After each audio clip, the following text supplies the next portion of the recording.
Hi everyone. Hi everyone. இன்னைக்கு நம்ம கீழ்ப்படிதலை குறித்து பார்க்க போறோம். தேவன் நம்ம கிட்ட எதிர்பார்க்கிற முக்கியமான விஷயத்துல ஒண்ணு கீழ்ப்படிதல். அதுதான் தேவன் ஆதாம் கிட்ட எதிர்பார்த்தாரு. ஏதேன் தோட்டத்துல தேவன் சொன்ன வார்த்தைக்கு அவர் கீழ்ப்படுகிறாரான்னு தேவன் அவரை பரீட்சை பார்த்தாரு. ஆனா அந்த சோதனையில ஆதாம் இழந்து போனதை நமது ஆண்டவராகிய இயேசு கிறிஸ்து இரண்டாம் ஆதாமாக வந்து அந்த அதிகாரத்தை நம்ம கையில திரும்பவும் கொடுத்திருக்காரு. இயேசு கிறிஸ்து அவர் குமாரனா இருந்தும் பிதாவுடைய சித்தத்துக்கு தன்னை கீழ்ப்படுத்தினாரு. அவருடைய வார்த்தைக்கு கீழ்ப்படிந்தாரு. இன்றைக்கு நம்மளும் தேவனுடைய வார்த்தைக்கு கீழ்ப்படுகிறது ரொம்ப ரொம்ப முக்கியமா இருக்கு. அது நமக்கு ரொம்ப கஷ்டமா இருந்தாலும் அந்த வார்த்தைக்கு, தேவனுடைய வார்த்தைக்கு நம்ம முக்கியத்துவம் கொடுக்கணும்.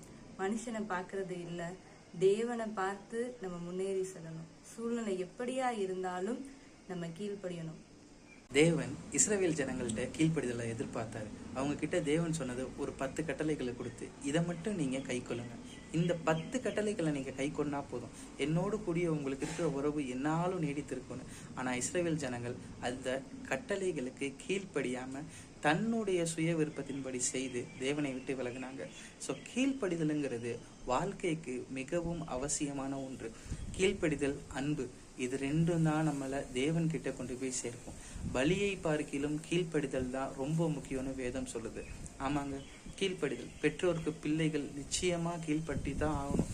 கீழ்ப்படிதல் இருந்தா மட்டும்தான் நம்மளால பரலோகத்துக்கு போக முடியும். நிச்சயமா நம்ம எல்லாரும் ஆண்டவர் முன்னாடி போய் நிக்கிறப்ப அவர் கேட்பாரு, இந்த நேரத்துல உன் தாய் தகப்பனுக்கு நீ ஏன் கீழ்ப்படியலன்னு அவர் கேட்டக்கூடாது நம்மளை பார்த்து. இதே நேரத்துல நம்ம தேவன் முன்னாடி போய் நிக்கிறப்ப அவர் நம்மளை பார்த்து உண்மையும் உத்தமமும் உள்ள ஊழியக்காரனேன்னு சொல்லி அவர் நம்மளை கூப்பிடணும். அப்படின்னா கீழ்ப்படிதல் உள்ள அன்பு நிறைஞ்ச வாழ்க்கை நம்ம வாழணும். கீழ்ப்படிதல் என்பது பரத்துக்கு நாம் செல்லக்கூடிய வழிகளில் ஒன்று. ஸோ நீங்க எதை குறிச்சும் யோசிக்காம தேவனுக்கு கீழ்ப்படிங்க.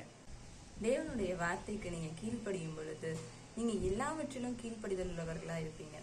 நீங்க குடும்ப உறவுகள்ல இருந்தாலும் சரி, நீங்க வேலை பார்க்குற ஸ்தலத்துல உங்களோட மேல் அதிகாரிக்கா இருந்தாலும் சரி, எல்லாவற்றிலையும் உங்களுக்கு ஒரு கீழ்ப்படிதல் இருக்கும். நீங்க கீழ்ப்படிதலோட இருக்கும் பொழுது தேவன் உங்க வாழ்க்கையில ஏற்ற நேரத்துல அவர் தனது வாக்க நிறைவேற்ற போதுமானவராய் இருக்கிறாரு. ஸோ கீழ்ப்படிங்க, தேவனுக்கு பிரியமுள்ளவர்களா வாழுங்க. அல்லேலூயா.